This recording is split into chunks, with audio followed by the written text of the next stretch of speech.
Buenas noches. Muchas gracias por estar de nuevo con nosotros acá en Acción Positiva. Ya prácticamente estamos terminando noviembre. Este año se nos fue. Tal vez vamos a tener un poco de problema con la audición porque al igual que muchos guatemaltecos, me está afectando en este momento un estado gripal, el cual pues a veces nos cae en la garganta y espero que no nos cause mayor problema. Pero aquí estamos. Estamos en este 27 de noviembre.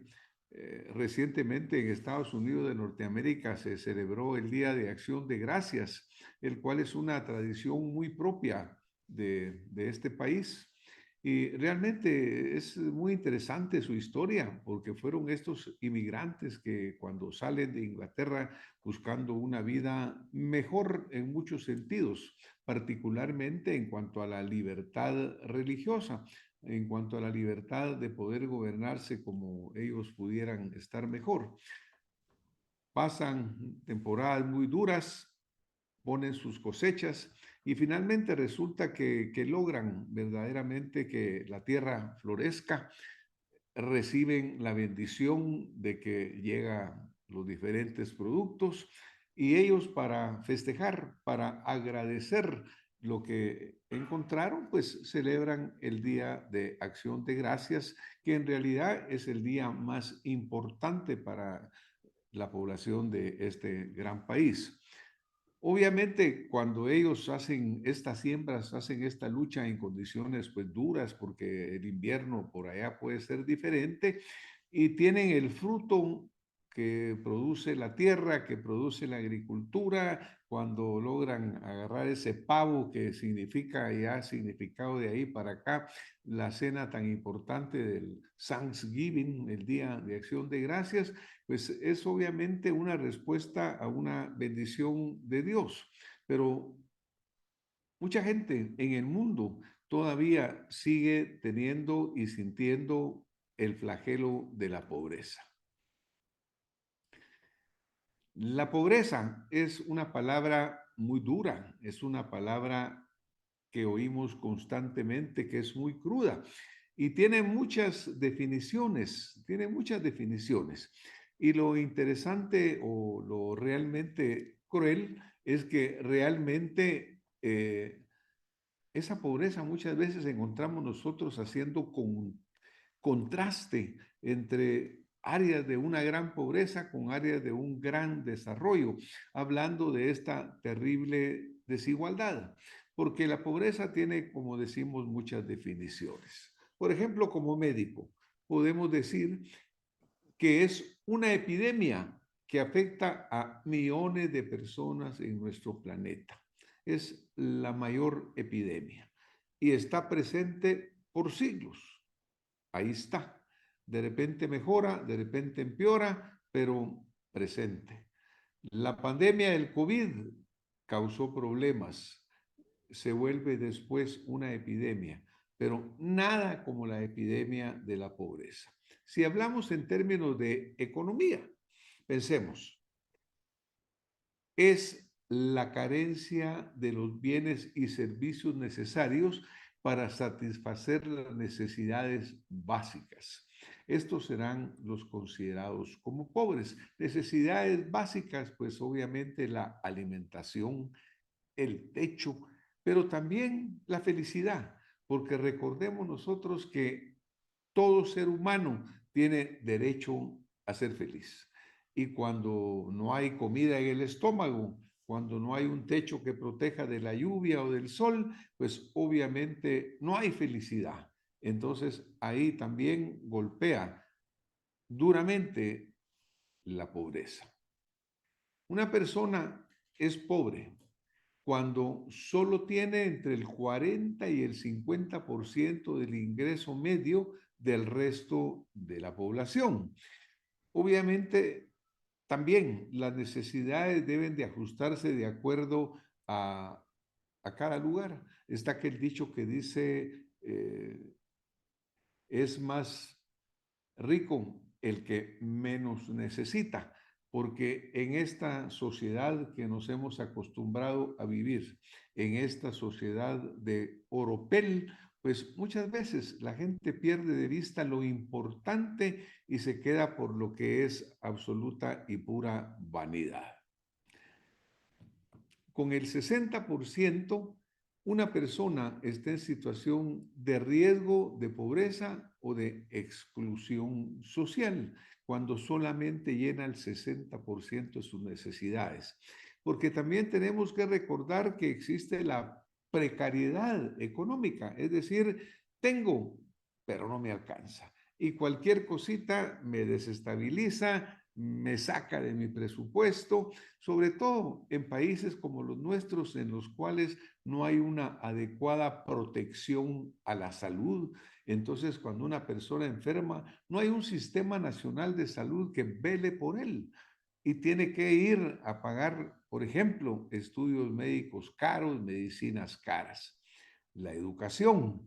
Si nosotros tuviéramos una educación pública de excelente calidad, pues obviamente el estar pagando colegios caros, el estar viendo cómo hacemos para pagar los textos, no sería un problema. Habría más felicidad.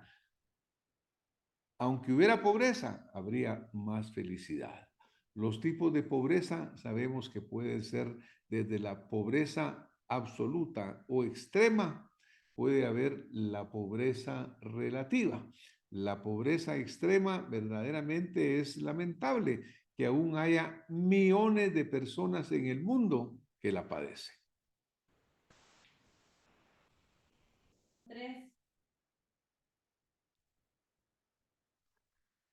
1.400 millones de personas en el mundo sufren de pobreza y pobreza extrema y casi 900 millones sufren hambre. No tienen acceso a agua potable y a otros servicios básicos como salud y educación.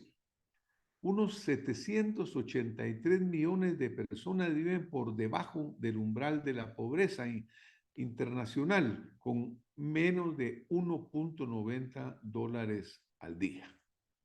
Ahora, tenemos que recordar nosotros que este mundo está cambiando constantemente y en un cambio sucedido recientemente es que llegamos a ser más de 8.000 millones de personas que estamos ya poblando el planeta Tierra.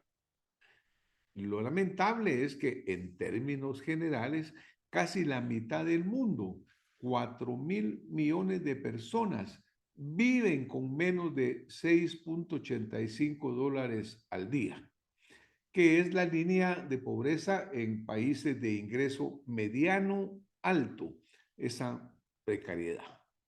Caemos entonces en que la pobreza y su reducción ha sido central para la política de desarrollo durante décadas, digamos siglos más que décadas, porque por muchísimo tiempo hemos luchado por salir de la pobreza en formas diferentes. No hay desafío más evidente y urgente para la humanidad que la erradicación de la pobreza, que sin embargo parece elusivo, parece que no le llegamos, parece que no le encontramos. Sin embargo, miren, la buena noticia es que reducirla sí es posible. ¿Por qué digo esto? Voy a basarme en algunos datos. Por ejemplo, en 25 años que transcurrieron entre 1990 y el 2015, la cantidad de personas que viven en la pobreza extrema disminuyó en más de la mitad, de 1.900 millones a 836 millones. Eso lo expresa muy bien esta gráfica que ustedes están viendo acá, en el cual observamos la caída que en ese periodo de tiempo estaba teniendo la pobreza. Y sin embargo, llegamos al año 2019-2020 y ahí encontramos obviamente que hay un fenómeno terrible, la pandemia del COVID, que cambia todo este panorama.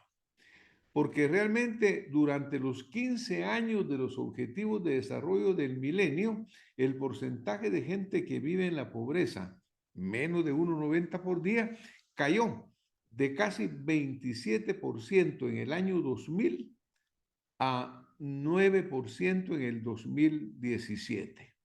La tasa de pobreza extrema mundial se redujo más de la mitad y millones de personas salieron de la pobreza. Los ingresos de las naciones más pobres ganaron terreno. Y de repente, como vimos en la gráfica, apareció la pandemia del COVID-19, que marcó el fin de una era extraordinaria de avances en la reducción de la pobreza del mundo. Este virus que nos puso de rodillas, que cambió tantos sistemas de vida, que nos vino a dar tremendos rezagos en la educación, pues llegó a tocar también, obviamente, la yugular del problema. Volvió a incrementar la tasa de pobreza. Se calcula que solo en el 2020 el número de personas que viven por debajo de la línea de pobreza extrema gracias a la pandemia del COVID y obviamente sus consecuencias aumentó en más de 70 millones. Esto fue el mayor incremento anual desde que se inició el seguimiento de la pobreza mundial en 1990. Y por otro lado, además, la cifra oculta una realidad aún más sombría, porque las personas que ya se encontraban por debajo de la línea de pobreza extrema aún se empobrecieron más. Y encima de ello, pues la pandemia del COVID fue agravada por los conflictos, el cambio climático, la inseguridad alimentaria. Por ejemplo, los conflictos.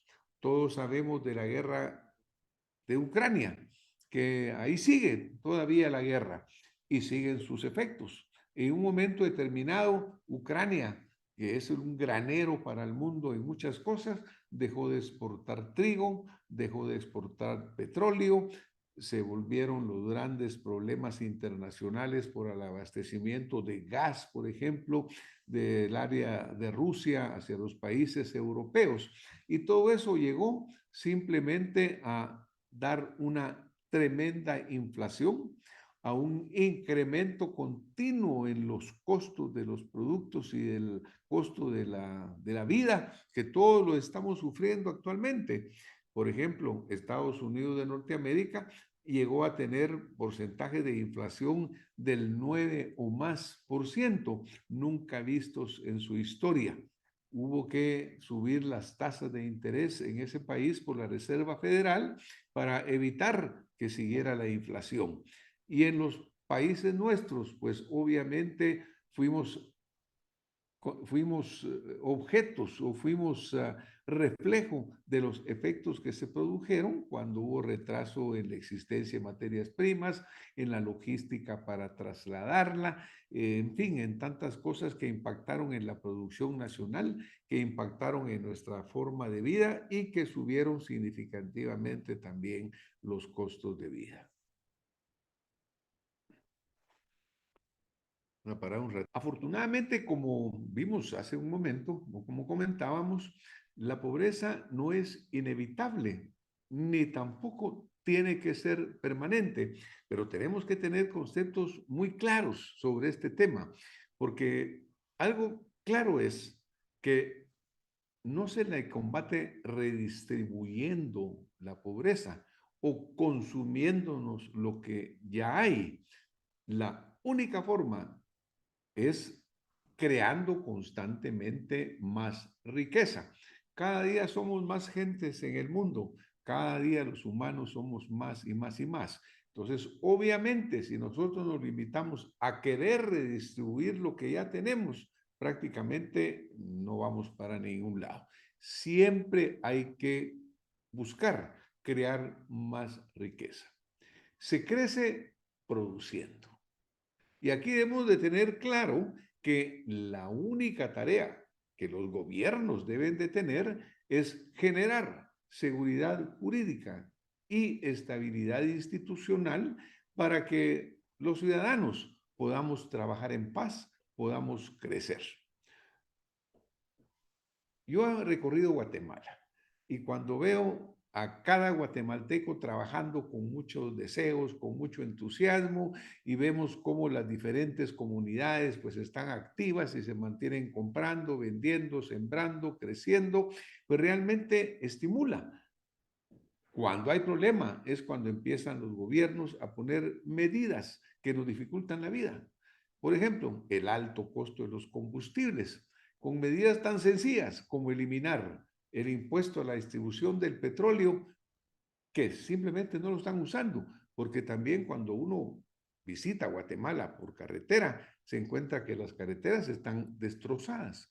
Entonces, ese impuesto del petróleo que encarece al agricultor para que pueda sacar sus productos, al transportista para que los pueda llevar en una forma cómoda para el usuario, pues ese dinero que no están usando, que se pierde en el agujero de la corrupción, sería muy fácil eliminarlo. El Congreso de la República tiene esa responsabilidad, porque como les digo, pobreza se puede erradicar creando riqueza, pero la riqueza necesita estímulo. Nosotros tenemos claro de que la población mundial está creciendo. Tardó 12 años en pasar de 7,000 a 8,000 millones, pero se prevé que en los próximos 1,000 millones de habitantes van a tardar unos 14,5 años más. Es decir, que va a ser en el 2037, un cálculo matemático. Esto refleja que hay una ralentización del crecimiento mundial. Se prevé que la población va a alcanzar un pico de unos 10,400 millones de personas durante la década del 2080 y que se mantendrá en ese nivel hasta en el año 2100. Ahora, si vamos a mantener los niveles de pobreza, imagínense ustedes cuántos millones de gentes van a seguir verdaderamente teniendo una subsistencia muy dura. Para el aumento, voy a parar un ratito. Voy a parar un ratito ahí. El 70% de la población que se va a añadir entre 7 y 8,000 millones se encuentra desafortunadamente en países de renta baja o renta media baja. Y para el aumento de 8,000 a 9,000 millones, estos dos grupos representarán más del 90% del crecimiento mundial. Es decir, los pronósticos matemáticos, los pronósticos poblacionales nos están haciendo ver que si no tomamos medidas importantes y reales para verdaderamente combatir la pobreza, cuando nosotros seamos esa enorme cantidad de humanos, la pobreza va a estar a flor de piel, va a ser demasiado grande. Por lo tanto, tenemos que ver cómo cambiamos. Ahora, analicemos nosotros.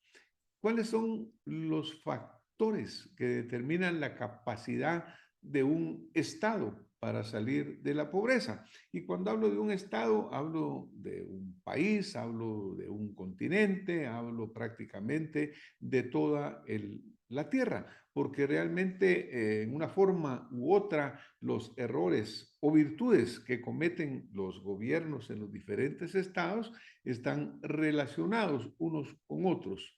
En esta época de la globalización, lo que ocurre en una economía inmediatamente refleja en la otra.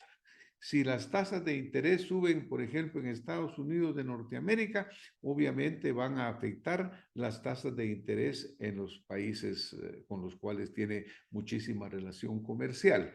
Cuando encontramos que decrece por alguna razón la economía en la China, ese tremendo consumidor que hay, pues entonces nos vamos a dar cuenta nosotros de que los efectos también se van a sentir con nosotros. Y si por otro lado aumenta la economía, de repente hay escasez, porque nos dicen, mire, es que China, la India, el sudeste asiático están consumiendo todo lo que debía de llegarnos acá.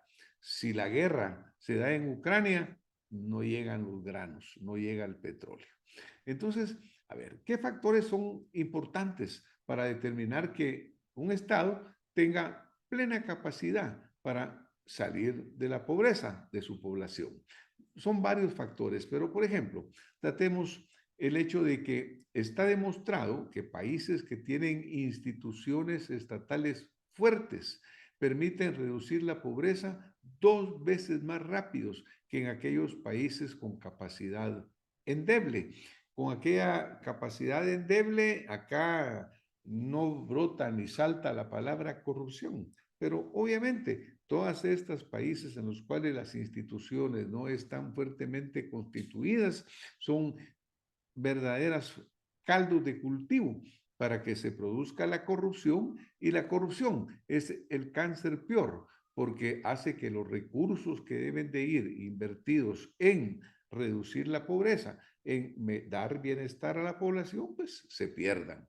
Obviamente una institución estatal fuerte tiene que tener una característica, y es que exista una experiencia administrativa amplia y en general una capacidad en la gestión pública. Porque, por ejemplo, nosotros vemos constantemente en diferentes gobiernos del mundo que cuando cambian los gobiernos cada 4, 5, 6 años, dependiendo de los periodos electorales, resulta que los puestos públicos se llenan de nuevo de gente sin experiencia, que su única virtud o su única capacidad es ser miembros del partido o amigos del que está gobernando. Entonces se pierde constantemente una tremenda experiencia administrativa y la gestión pública es muy mala. Y nosotros lo vivimos porque realmente en la mayor parte de los países, hay excepciones muy contadas, buenas, es de que hacer trámites es prácticamente imposible, de que las trabas para poder trabajar son muy grandes. Si una persona quiere poner una tiendecita, una fabriquita, incluso una clínica, ahora le piden una cantidad de pasos administrativos y burocráticos prácticamente imposible. Y lo malo de esto es que mientras más oscuro se ve el panorama, más oportunidad que haya para que chantajeen a la gente pidiéndole cómo hacer para poder salir adelante. Entonces, eso conlleva más pobreza, porque no se crean fuentes de trabajo, no se crea producción.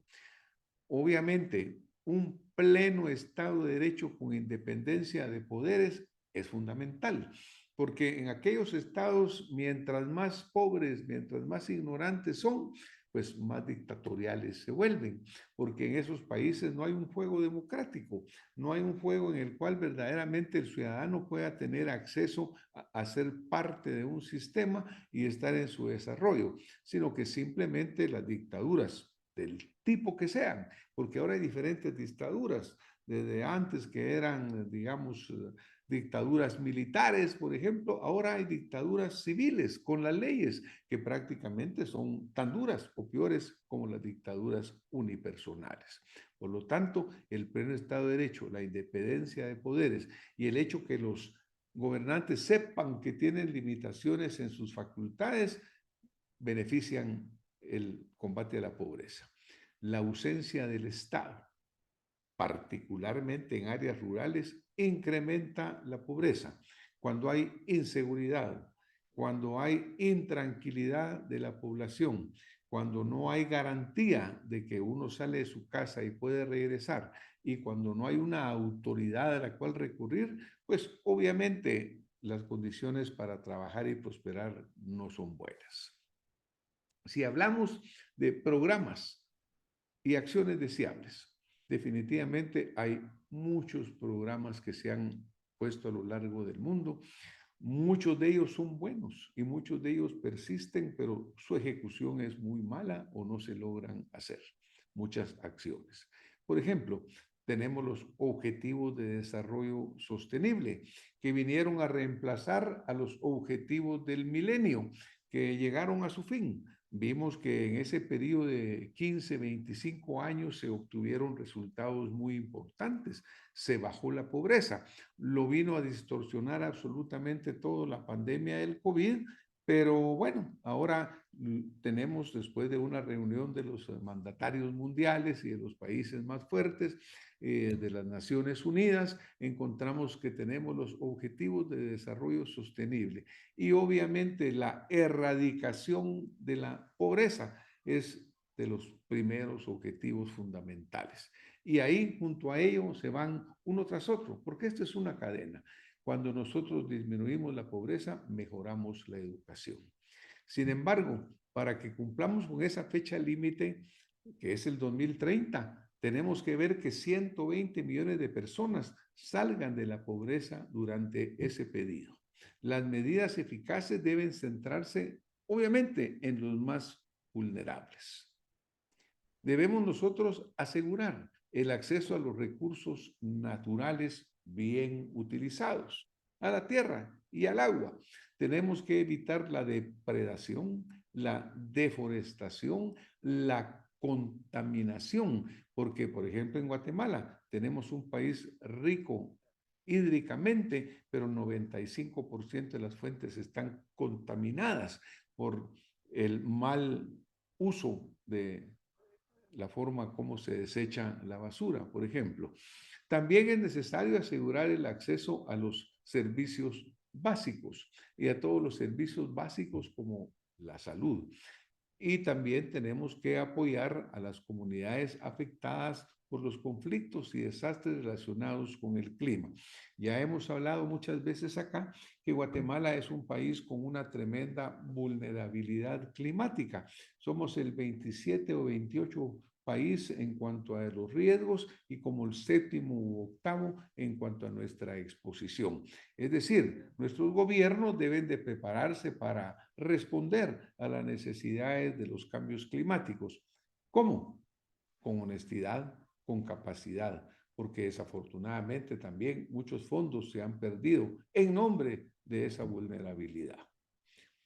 Es necesario hacer más inclusivo y sostenible el crecimiento económico, así como enfrentar las desigualdades crecientes, el déficit de gobernanza y los conflictos. Cuando un país no tiene un norte, va para cualquier lado. Y lo peor es que hay países que nunca hemos encontrado el norte y por eso seguimos pues verdaderamente sin salir y llegar hacia el desarrollo. Por ello, y clave, es que la participación ciudadana es esencial para que estos retos se formen en forma efectiva.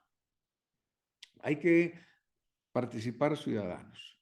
También tenemos nosotros que tener programas de desarrollo para mujeres, quienes tienen muchas más posibilidades de vivir en la pobreza. No tienen acceso al trabajo en una forma equitativa, no son bien remuneradas, no tienen derecho a educación y a la propiedad. Microcréditos para los negocios pequeños, particularmente enfrentados a la mujer, alianzas urbanas para reducir la pobreza que han tenido mucho éxito en Bangladesh, el seguro agrícola con índices paramétricos y tenemos que terminar por decir que la pobreza solo se termina creando riqueza. La riqueza se crea trabajando. Así de simple. Lo demás verdaderamente es la demagogia que repiten los politiqueros que quieren conseguir que permanezca la corrupción. Y como mencionábamos, un gobierno que perdió el norte antes de haberlo encontrado, difícil que logre sacarnos de la pobreza.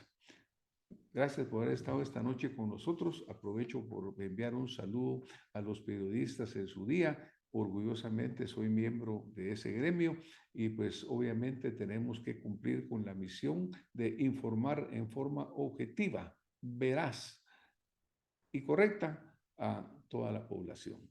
Buenas noches, muchas gracias. Nos vemos la próxima semana con más acción positiva.